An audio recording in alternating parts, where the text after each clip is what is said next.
号車です。前寄りの3両4号車から2号車は指定席車、一番後ろ1号車は自由席車です。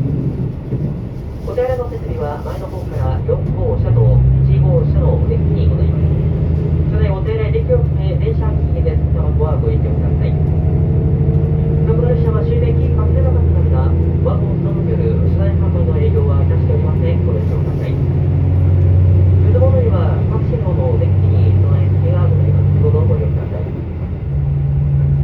この先の停車駅と到着時刻のご案内をいたします。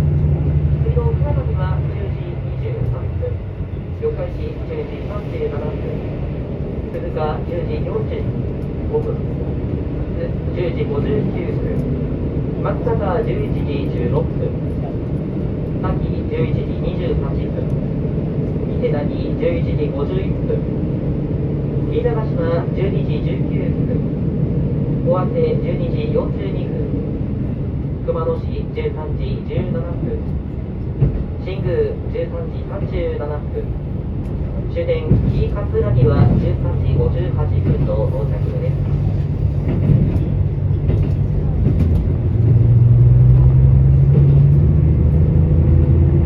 お客様にお知らせご案内をいたします。この列車は途中の四日市から津の間一部の区間 JR センター別の伊勢鉄道線を通ります。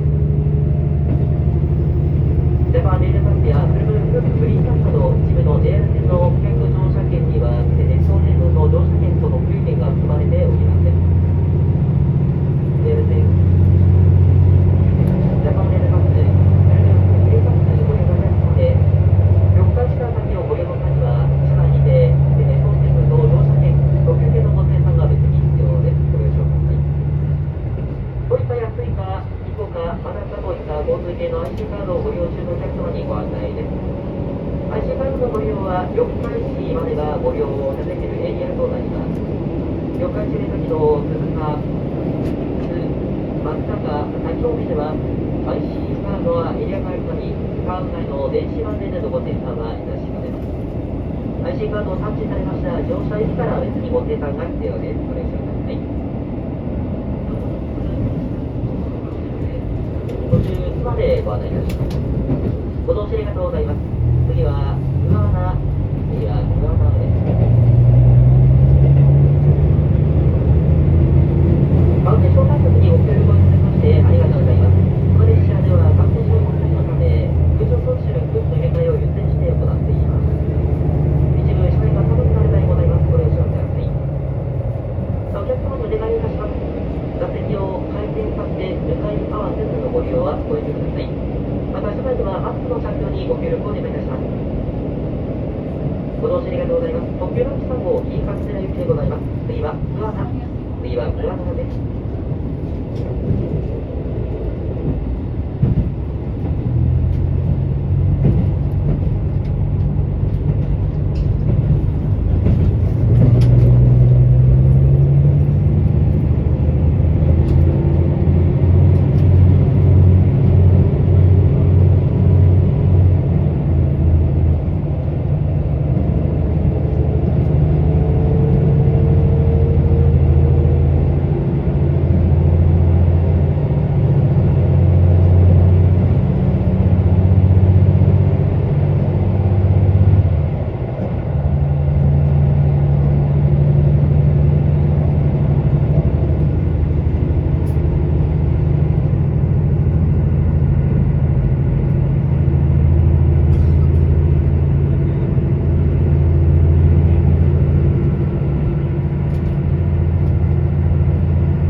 信号場所止め、一旦停車をいたします。発車まで少々お待ちください。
まもなく発車です。お足元にご注意ください。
しありがとうございました。まもなくグアナです。出口は左側です。ドアから手を離してお待ちください。近鉄線、養老鉄道線と3線と北西線はお乗り換えです。車内にお手に持ってお手回り品、お忘れ物なさいませんようお気をつけください。ありがとうございました。まもなくグアナに着きます。グアナを出ますと次は四日市